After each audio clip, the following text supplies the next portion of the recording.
Have y'all get on back in here, and we'll keep going on this Friday. With we had a heavy first hour just because really a lot of international news and things going on. I got some other fresh stuff to throw at you this afternoon too as we get going. Project Lean Nation is the newest sponsor here on the show, and I'm really excited about this because I'm gonna get personal with this particular sponsor. They are this is owned by Forrest Walden and his family. Their shop is in Homewood. This is a chain of food preparation and health plan. That's my way to describe it. I'm sure they'd have a more succinct way to put it. But this is exactly what I need right now at this stage of my life. They just came along at a good time. To be honest with you, I have turned down some of these meal prep services over the years. I knew it wouldn't be legit because I wouldn't do it. I'm being honest with y'all. I've got colleagues that would do it and eat the food and go pick up the meals, and I just said that would be disingenuous because I am not going to eat their stuff. I'm just not going to do it. Then I hit this stage in life where my metabolism slowed down. My workout routine needs to be shaken up a little bit. It's not what it used to be. I don't have control of it like I did. Some of y'all get what I'm saying. Your body kind of rebels on you. You need some expert advice. And so I was thinking through how to push through. I don't want to do the GLP-1. Some of y'all are doing them. I got family members doing them, and I think that's a good thing for a lot of people. I want to try a different approach. Well, here comes Forrest, and I already knew about his reputation in the fitness industry and all the incredible businesses he's developed. So I know he knows his stuff. And because of that, I had a lot of confidence in this brand from the get-go. So I went and met with them, and they explained it to me. And we just started on it this week. By we, I mean I'm dragging my wife into this too, because we eat together, and a lot of y'all need to think about that decision too. I think you're kind of accountability partners. If you spend a lot of time with your spouse, some of y'all are on the go and you don't always have meals together. But if one of you gets off the wagon, the other one will do it too. At least is the case in our family. So it's good for us to be on the same page. And she was enthusiastic about it. Now she's more organized than me, so she loves a plan and a strategy more than me. I'm kind of live and let live with these things, but I'm open to it. And I went by, and we had already sampled the meals. We bought a bunch and took them on the road trip to see how they were. I wanted to see if I would even like them. Y'all, they were delicious. And it takes all the thinking out of food. Sometimes I don't want to stress out over food. I'm on the go. I just need to eat. I need to know it's good, and I got to keep moving. And that was especially the case the last 3 weeks of the road trip, of all that hustle. And even after I've gotten home, just to play catch up. So I've already had a couple of them this week. So here's generally what they do. They're going to assess you first, which I went and did yesterday. And I felt better about my numbers than I thought I would. I was a little dreading the first sort of weigh in. And it's not just the scale. They measure your body content, so you know what you're dealing with: your muscle density, your bone density, your water density, your fat density. And then you know where you stand on what you need to build up, what kind of calories you burn when you're resting, what kind of activity level are you at. And then you got a plan. They help you with a plan for that. And then tailor their pre-packaged food items that are flash frozen, and they give you the whole kit. You take them home and stick to the plan. If you stick to the plan, it's going to work. I've seen too many test cases and examples, and the best part is the meals are really, really good. I actually crave a couple of them. There's one, I can't remember the name of it. As we would take notes on them on the road trip, I was like, to give that one 5 stars. We were kind of rating them. So I'm excited about it. The weigh-in went well yesterday. I'm off to the races, and I hope y'all will join me. They're open till 6 today if you want to run by there and get started. It's real easy to do, and it's nice to have an in-person place to go and sit down with them and do this. They're downtown Homewood. Don't get confused with any other locations that may be out there. I'm talking to y'all about Forrest's shop in Homewood, and these are the good folks you want to work with. Yesterday, when I was in there, when I walked out, there's an exercise studio down the street. I think it's Pilates or yoga. Mandu's on that same street. So a lot of fitness things suddenly on that part of downtown Homewood. And this whole group came in right after their workout to get on the meal plan. And that was just so cool to see, because you put these two things together. If you've got your body shaping routine and your meals together, well, then one won't cancel the other. We all understand that, but sometimes we need a little kick in the pants, and I especially do. Turned out I need to just drop 10 or 15. That's a hard 10 or 15. For some of y'all, that's like dropping 50. For me, at this stage of life, it's a little more of a struggle. So I'm on it. I'm heading in the right direction, and it's called, let me go through the details again. It's called Project Lean Nation, and it's the Homewood location. and maybe we'll see you around there. And I'll keep y'all up to date on my progress at PLN. They got a big PLN. It sounds like a news network. Right on the packages, and we're picking up our first sort of full week's worth tonight. And I'm not going to wait around. I'm going to get started on them this weekend. And I'm already doing the work. I got my AJ, have you exercised today? AJ and I used to keep each other accountable because he would be working out during the show sometimes. Because while I'm talking, he's in there doing push-ups, and then we go to the break, and I'd do some steps around the hall. Yeah, we've been through a lot of stuff, haven't we? Yeah, we have. We definitely have. Man. I got my 3 miles in. I did a full workout. I'm feeling good about it. I'm moving forward with it. So y'all check them out at Project Lean Nation. Can I tell you a funny story, AJ? And this is one of those chances where I risk sleeping on the couch tonight, or because I'm the guilty party in this story, but I got to tell you the story anyway. So today, as many of you, I keep referencing us hosts that have to sit here and talk for 4 hours. You wind up talking a lot about your own life sometimes me less so than others. But when you've got something going on, especially when it relates to all of our sponsors, I'm going to be talking about it a lot. So as many of you know, we've had some construction going on at the house. Nothing huge or major, just a little bit of square footage addition. But there's still all the same steps as if you're building a brand new house. There's each element, each step, each phase.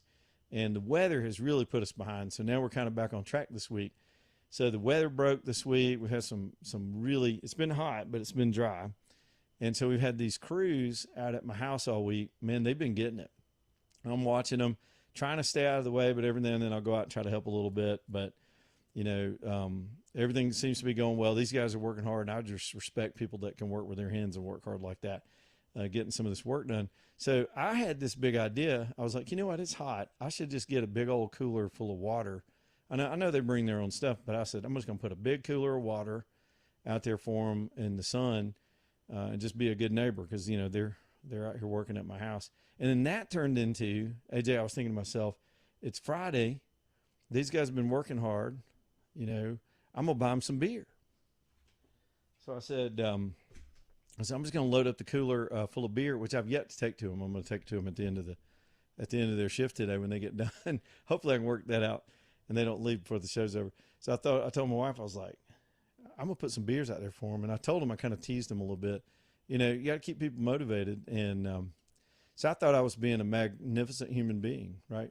I felt like the Lord was going to bless me this week for being a blessing. And then she comes along. Does your wife ever do this to you, AJ? And she's got 15 better ideas. Like, she's like, oh, no. She goes, I'll go pick up some sandwiches and we'll put this out and then I'll bring some desserts. I was like, they're working. I'm like, it's just water. Right. I'm good old boying with them. I'm like, hey, bro, want a beer? Cervezas? It's like, and so she jumped in there and next thing you know, I'm having to go get a folding table. I'm basically throwing a picnic. I mean, and then she has to go make some runs. I'm cooking these things and putting the food out today for these guys. They're totally not expecting it. Some of them brought their own lunch with them. They did seem to appreciate it. But so I was kidding with her all day. I said, later tonight, can we do face painting and have a clown too? Can we just do the whole thing? Can we get like a mariachi band or something like that? I was like, do I need a tablecloth and a centerpiece to go with all this whole meal that we're throwing out? But the truth is she's a better person than I am, and she did it right. And I was kind of sarcastic about it, but they did seem to appreciate it. So anyway, so I spent part of the day, I felt like a party planner for my crew. And yes, they took a huge ass nap this afternoon. I thought they were all dead. Walked outside, everybody's laying around on the ground. I thought, gas leak. 911. And I went, oh yeah, it's just an afternoon nap. I do that too, but it's usually, I was about to make a joke. Now, I did it more back when Richard was on in the middays. I'm just putting it that way. So, just seeing if he's listening. Let me talk about Work Trucks real quick. TRUX, they're downtown Birmingham. What another great sponsor here on the show to keep you going. If you're in business yourself and you're out there getting it done, man, I've had Ox Foundation out. I got Douglas coming out. We got all of our sponsors that are in the home business are helping with the project. And it's just, there's such a trust and loyalty level there with those guys. But all of them have vans and trucks and ways to get their stuff around town. And you need that too. One, I mean, you got to get there reliably. Two, you want to look good. You don't want some beat up wagon as you're rolling up with your logo on it. It needs to look sharp. You need to look professional. Work Trucks has been there serving that need for businesses and others, nonprofits, churches. If you need a church van, and it doesn't need to be a fancy van, but just a base white passenger van, they carry those too. Because they're off lease, you're going to save some money because they're pre-owned. And to me, there's a lot of reasons a business should go this way. One is, obviously, you want to keep your overhead down and spend less on the vehicles that your company uses, but you don't have a lot of time. I don't know who in business has a lot of time to waste trying to track down one of these specialty trucks, then go try to vet it out, make sure it's a quality truck, and then get it hauled back here to Birmingham and all get it upfitted or outfitted with the way you need it. That's a lot of work and a lot of time where you could be bringing revenue. And Work Trucks already has them down there. They've gone and found these things off lease. They're on the lot. They're ready to go. You can be in that truck by tomorrow afternoon and go get your logo on it and get back to work. Time's money, and they'll save you time and money downtown with Bubba and the whole team at Work Trucks, TRUX, WorkTrucksLLC.com, WorkTrucksLLC.com. We'll be back in a minute, Leland Live.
All right, y'all, 3:18 on a Friday afternoon, Leland Live, talking to M5 EcoView Windows and Doors. What an incredible window and door company.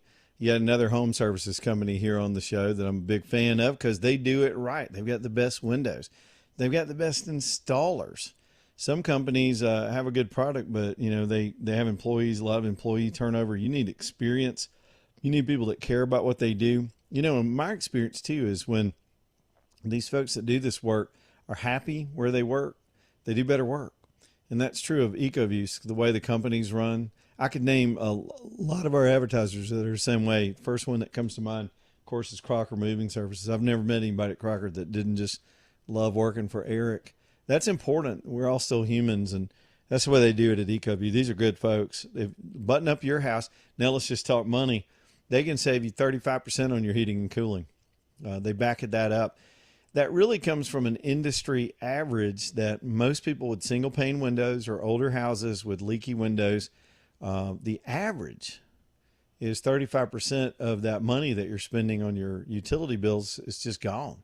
You're wasting that money. And that means some of you, it's even worse. So get your situation assessed at EcoView. They got a lot of fine tools to assess the thermal nature of your home, count up your windows, measure everything, look at your style, pick something out, give you a good price, and then show you how that 35% guarantee works. Not to mention there could be some tax write-off possibilities with your taxes. I guess it depends on your situation and what you're doing. You might get a little tax abatement or some kind of advantage on your taxes next year if you do this before the end of the calendar year. It's EcoView Windows. Let them come out and give you a free estimate, and you'll love working with these folks and see what they can do to both improve the beauty, the functionality, and the thermal tightness of your home, especially here in these extreme months. It's ecoviewwindows.com, ecoviewwindows.com. Well, we got an update to the earthquake that happened in Atlanta the other day, and I forget what day that was. It was one day this week. We had a 2.3 earthquake registered on a size, they call them a seismometer or seismograph. I forget which one they call it. Seismic reading. How about that? Over in Atlanta, kind of a surprise. And we talked about it because I talked about we had something similar out in Texas when we were out there. And there's just been these swarms of earthquakes all over. But it turned out the measurement in Atlanta over in Gwinnett was not an earthquake at all. It was some controlled explosions being carried out nearby by Vulcan Materials, of all companies, over near something called Meadow Creek High School. They were blowing up stuff at a rock quarry, and that caused the seismic registration, I guess. And one guy earlier, somebody said, quarry operations cannot cause earthquakes. Earlier this week, a blast at our quarry was registered a low seismic reading. This is somebody from the company. While a localized seismic reading in our quarry was highly unusual, the blast was within state and federal regulations and did not infect the community. So they're sort of being kind of defiant about it, saying we're not causing trouble over here. We're just doing what we do, and we're permitted for it, and we can do it. But still, it turned out it was not that at all, not a natural earthquake. So at least we know what that was. Well, y'all can quit freaking out now because everybody wants to talk about the New Madrid fault up in Missouri and how that could affect us. But there has been a lot of quake activity here in the last 2 or 3 weeks all over the world. And it's all connected. It's all connected. All right, and now the bear. I haven't even brought the bear up. No sightings today that I know of. I haven't seen another new updated report. The last one I can recall, he had made it over to Cat and Bird Winery over off the old part of 280 where 43 comes out down there. If anybody lives over near Chelsea, you'll know exactly where that is. And I haven't seen any other video updates. And I will say, the further you go in that direction, the more wooded it gets. This little guy is probably hanging out because he could pop back up this weekend. Because, you know, if there's an ample food supply, if he might have liked it, I'm sure he was scared to death running around people honking horns at him and taking his picture. But if he liked, food's a motivator, and there are a lot of garbage cans and things to eat where people are, and that's what does attract those bears in places that are prone to it. But we haven't seen him today that I know of. And I don't know if that's the end of the... Did we decide to keep calling him Hank, AJ? I think we did decide to stick with Hank. Yes. If that's the end of Hank's saga with us or not, I was kind of enjoying it. But I was starting to get worried about him, and he is better off on his own back in a more natural environment. But there's so much undeveloped land just between that part of Shelby County and really all the way to the Coosa River down near Childersburg. I would imagine, other than one of the bridges, the bear wouldn't roam too far in that direction that way. So he's probably going to wind up living in that zone somewhere down 280 or up back up toward Bear Creek or back up toward maybe Vandiver or those areas like that. So if I were looking, and again, that's not too far from where I'm standing right now, I'd be keeping an eye on it. But we hadn't had any bear sightings the rest of the day or even after yesterday morning, I don't think. One other thing, I wanted to get this out there. This isn't just one of those oddball demographic stories that I was reading about this morning that it's really interesting to me. I think even Fox might have covered this today as well. But there's some bars in the country that are changing their business model. AJ, this might even be a subject for y'all's Breaking Bread show too. But the bars in the country are starting to change their approach because of the younger kids, younger than Gen Z, aren't going out anymore. And I think there's a number of factors associated with that. We can all guess at it.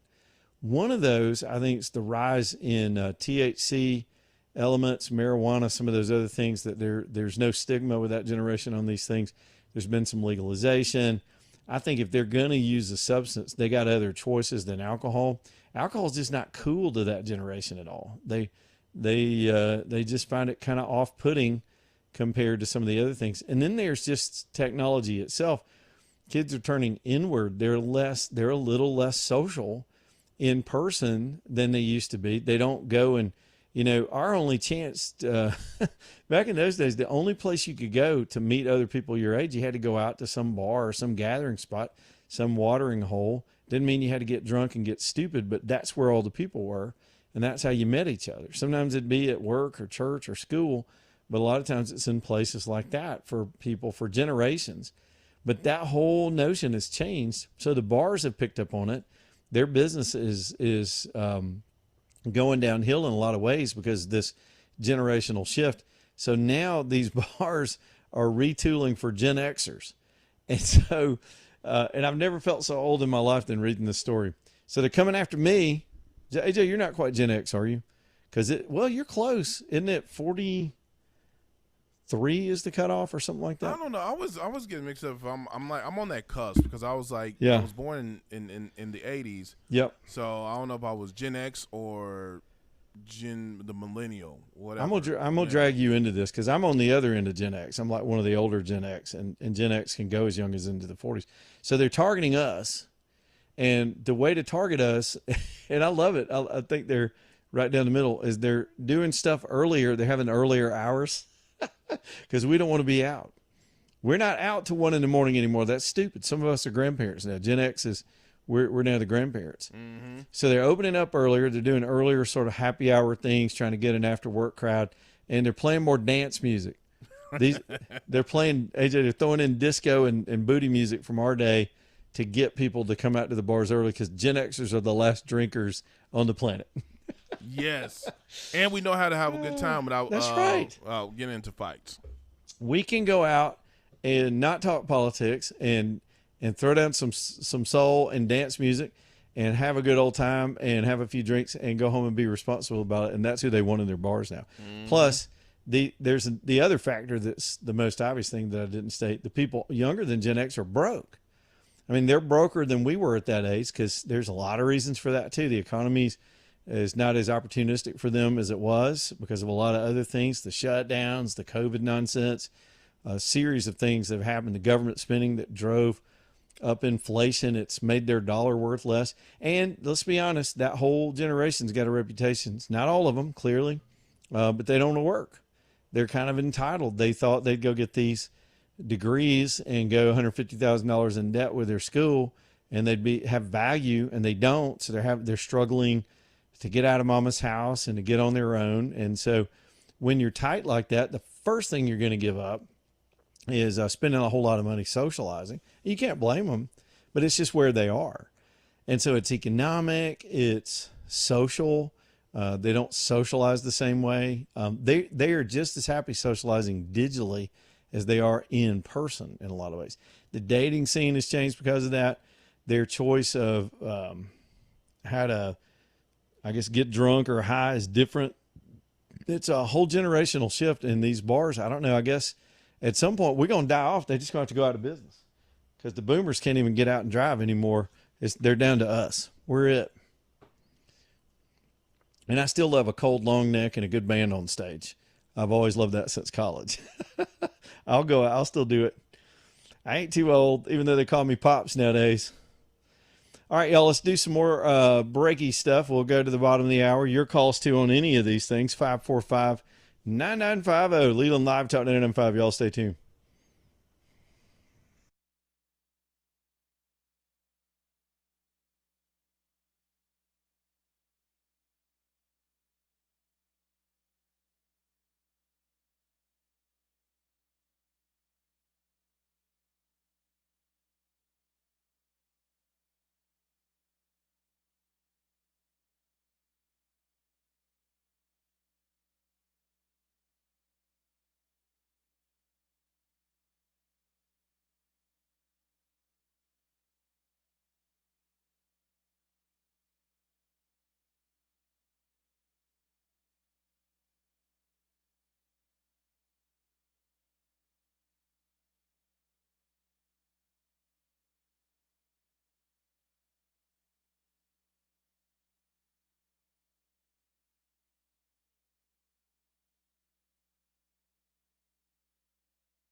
All right, Leland Live, talking NM5 Distinctive Pools. Next up here on the show, that's Gary Levesque and his incredible team at Distinctive. Man, these guys are so experienced, and they've got such skill at both the pool building and, of course, the other half of that is the hardscape features. That is the tie-in stuff or the outdoor living features that nowadays people are just combining with a pool. I've said it over and over again. When I was a kid, if somebody had just a hole in the ground with a concrete apron around it, that was a pool and a diving board. We were good. But nowadays people are building these beautiful surrounds, even the nature of pools, the technology for keeping them clean and keeping them covered, and the lighting packages. It's a different world now. Because, you got all these old folks, these curmudgeons in your life that'll go, man, you don't ever build a pool. You have to maintain it. It's just nothing but work. And that's if you got an old-fashioned pool, maybe. Listen, these are modern pools. Saltwater pools are the rage nowadays. And then, of course, like I said, the outdoor living space that you can use all year. Even if you start digging here in the summer and they get it done for you by the time October gets here, man, you've got that aesthetic. You got that new outdoor space throw your fire in there and put the game on. That's just the best. Get a blanket, get your family gathered around you, get some fresh air outside. It's Distinctive Pools. They got finance companies to help you with this once you get your design figured out. Their design expertise alone is just worth using this company because they're just so good at what they do, at making it fit, making it tie in, making it look like it's supposed to be there. DistinctivePools.com. DistinctivePools.com. AJ, is the camera still good? I noticed that we're not back up on the big screen. Sometimes there's just a whole lot going on back there at the studio. I guess it is. Looks good to me. I'll just take it.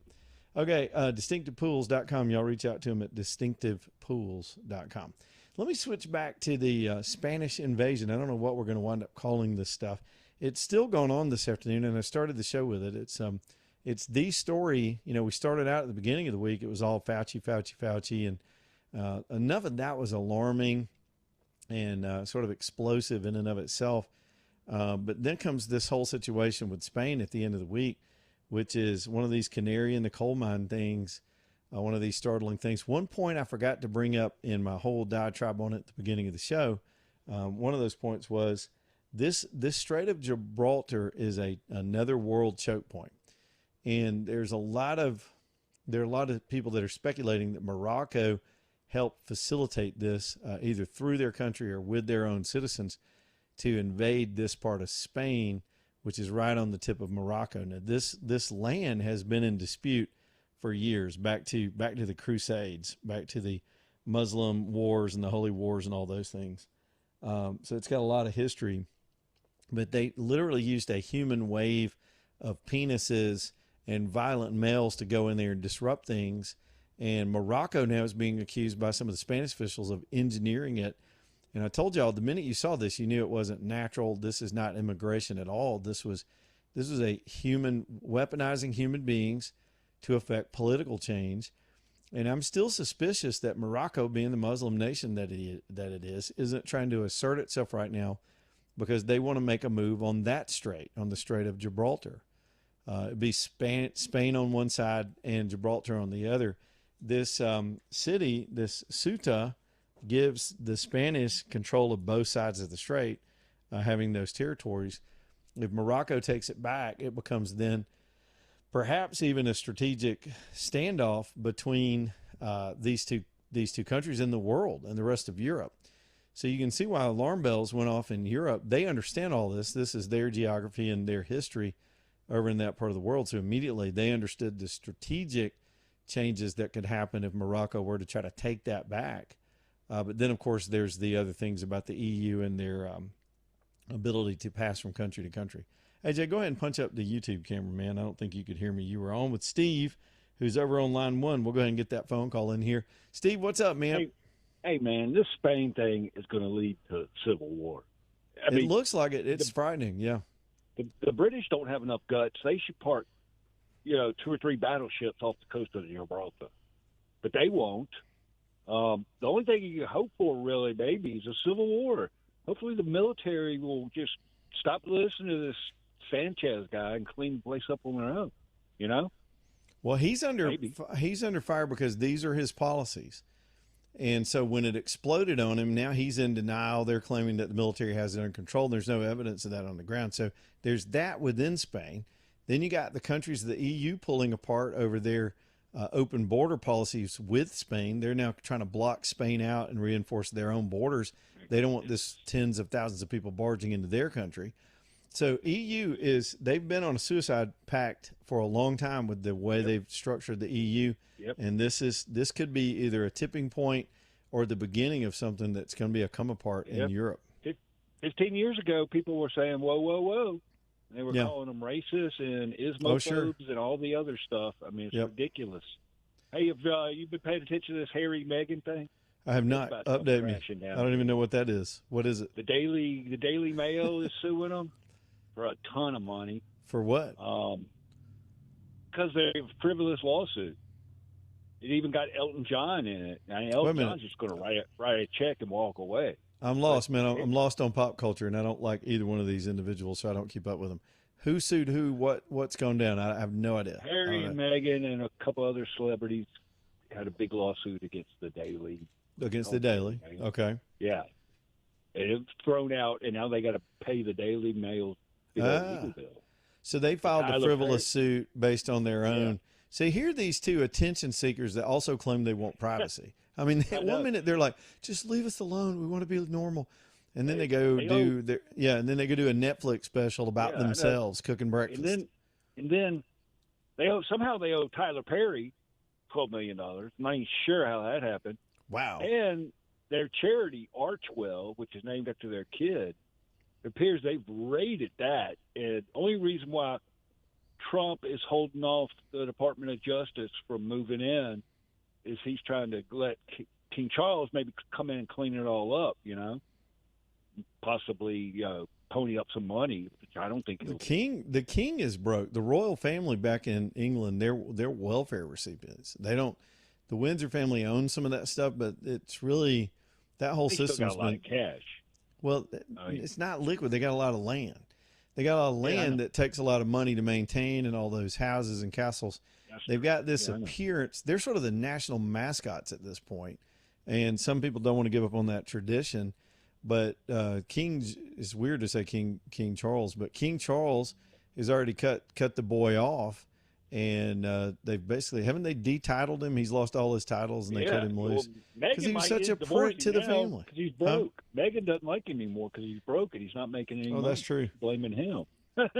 She's wasted all his money, and now she's mad at him for not making any money. She is the Yoko Ono of this situation for sure. She has busted up the Beatles, which were the royal family. She's Yoko. Hey man, you were telling those jokes yesterday. I got a joke for you. It's clean, I promise. Okay. A young spider and a young seal, a dude spider, a chick seal, baby seal, walk down the road, and the spider says, "I'm going to go into that bar and watch the ball game and have a couple of beers." And the young seal says, "Well, they're dancing over there. I'm going to go in there and dance and have a glass of wine."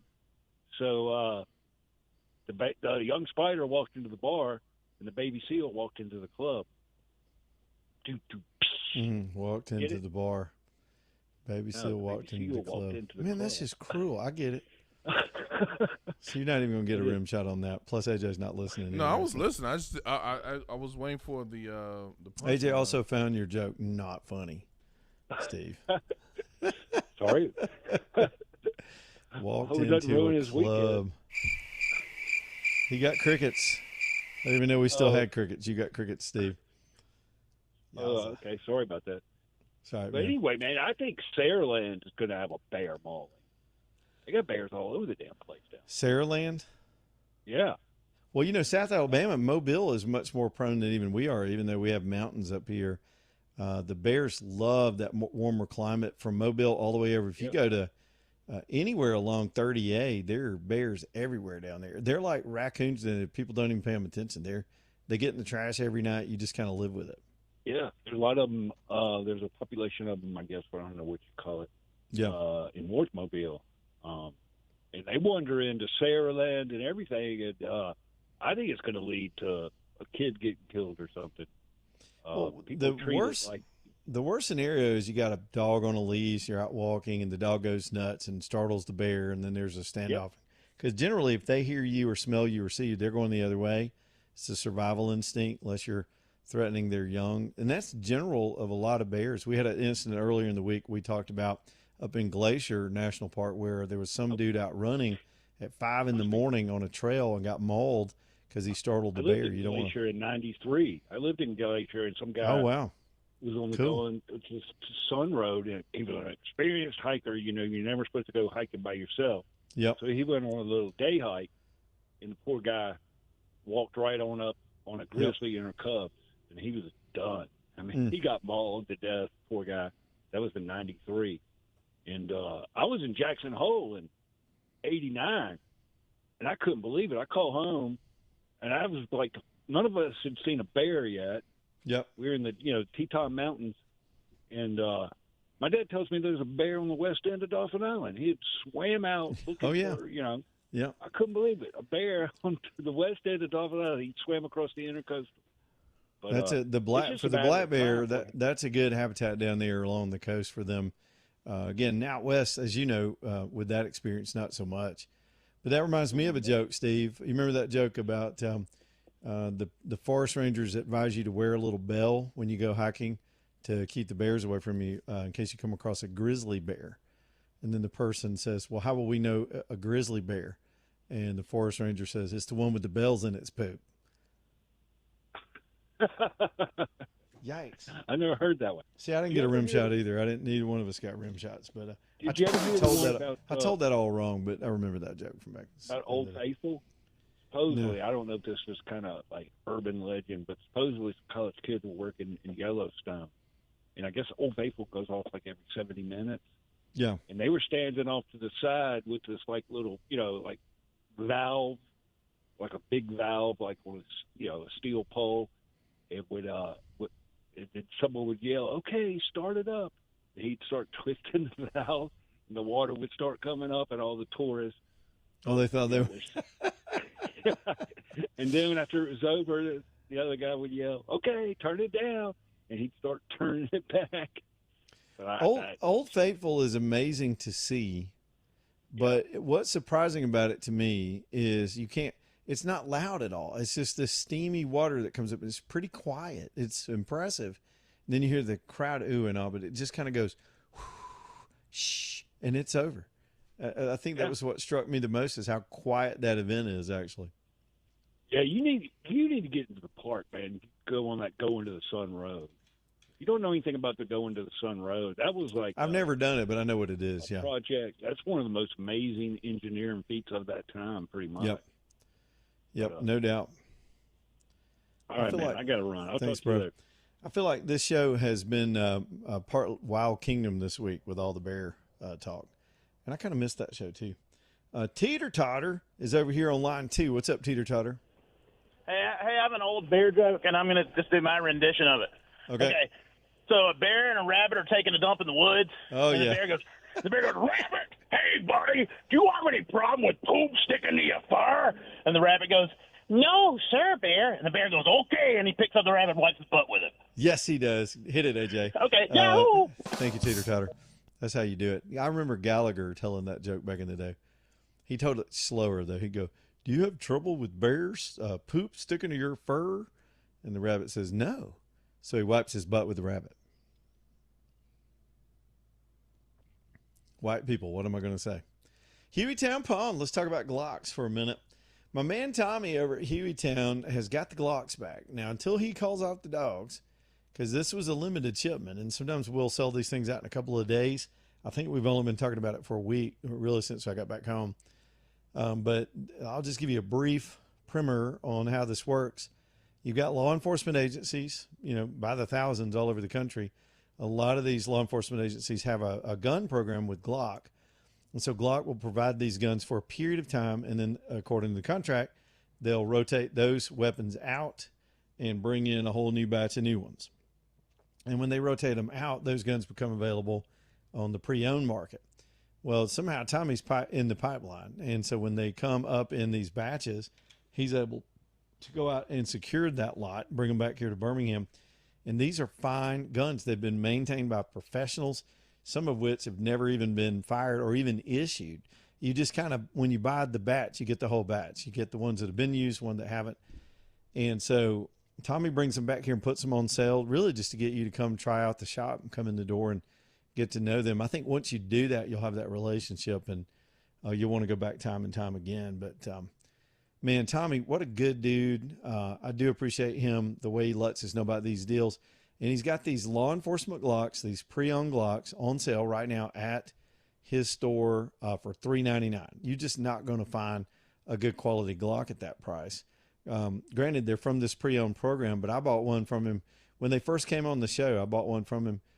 Keep it all the time. It's I bought a 40 because I have other 40 guns, and it's easier to keep the ammo. But he's got them in different calibers if you're a 9-person or whatever. But it's sort of first come, first serve. So I'd get on over there and take him up on it, because when they're gone, and we'll just have to wait on the next batch. And from time to time, they've always got deals on the AR pistols.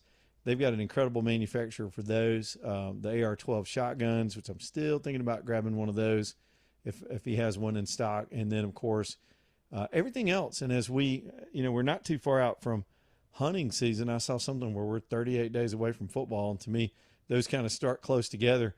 So if you're already thinking about getting all your hunting stuff in order, if you need sound suppression or optics, they've got all that stuff at Hueytown Pawn too, at great prices and obviously great selection as well. Hueytown Pawn, Brook Lane Drive in Hueytown. Back here in a minute.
It's 3:56, Leland Live, halfway home here on a Friday. Keep an eye on everything. We got an update coming out of this Spanish situation that's going to make you throw up. I'll get to that at the top of the hour. Here's Jimmy the Greek. Let's get his call in here before we run out of time before the top of the hour. Jimmy, what's on your mind tonight? Hey, welcome back. I know you've been back for a week or two, or at least 2 weeks now. One of the things you got me laughing when you were talking about your wife doing a lot of extra things for the guys who are working. Yeah, we threw a whole picnic. Yeah, that reminds me. One time, I don't know why I did this, but we had a cat who got up in a tree and wouldn't come down for several days. You know how they say a cat will come down from a tree. Anyway, I knew the guys that were at the fire department and said, y'all want to use your little lift to get the cat out of the tree? So they said, sure, that'll be, it'll be good practice. And so needless to say, he got up there and reached for the cat. The cat jumped on his back and dug in real hard and clung to that man, and he was screaming, backing that thing down as quick as he could. Then the cat sprung off his back, ran down the boom, and jumped off to the ground safely, of course. And I thought, I'll get this guy a 12-pack of beer, and took him a 12-pack of beer. Come to realize he needed a new shirt, and he needed some bandages, and I felt so damn bad. And I went, because he needed something else, didn't he? I went and asked the boss man, how much does the shirt cost? And I got the cash for the shirt. Yeah. And got him some lunch and got him some Gatorade and got him some bandages. I felt so bad, though. So I kind of know where your wife's going with that. Another thing, the Bears, they're all over the place. When I go up to North Carolina, I mentioned that to you before. I go up there all the time. And, in fact, I just happen to have my Smoky Mountain little bear cub on my T-shirt today. And it reminded me of a really bad joke. There's one up in North Nashville right now that's doing the same kind of thing, just a little cub roaming around the neighborhoods. And I think I've told you this one before. How do you get a musician off your porch in Nashville? How do you get a musician off your porch in Nashville? Because there's so damn many musicians. There's not many bears. Yep. Well, you pay them for the pizza. Okay. Yeah, that's a classic. So how do you get a bear off your front porch in Nashville? How do you get a bear off your front porch in Nashville? You give him your pizza. Give him your pizza. That's okay. You tied it together well. I like the attempt, and I do appreciate the effort very much, Jimmy the Greek. As we head toward the top of the hour, there's Jimmy. Y'all get on in here. As you can tell, I dialed it down a little bit. Started the first hour hot, and I do have an update on Spain to throw at you some more video that's out. This is, y'all, I know it sounds like Spain in a world away, but this is so connected to us and our situation here. And the whole other, we got the same dynamic they do, to be honest with you. Back in a minute, Leland Live. Here we go.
Man,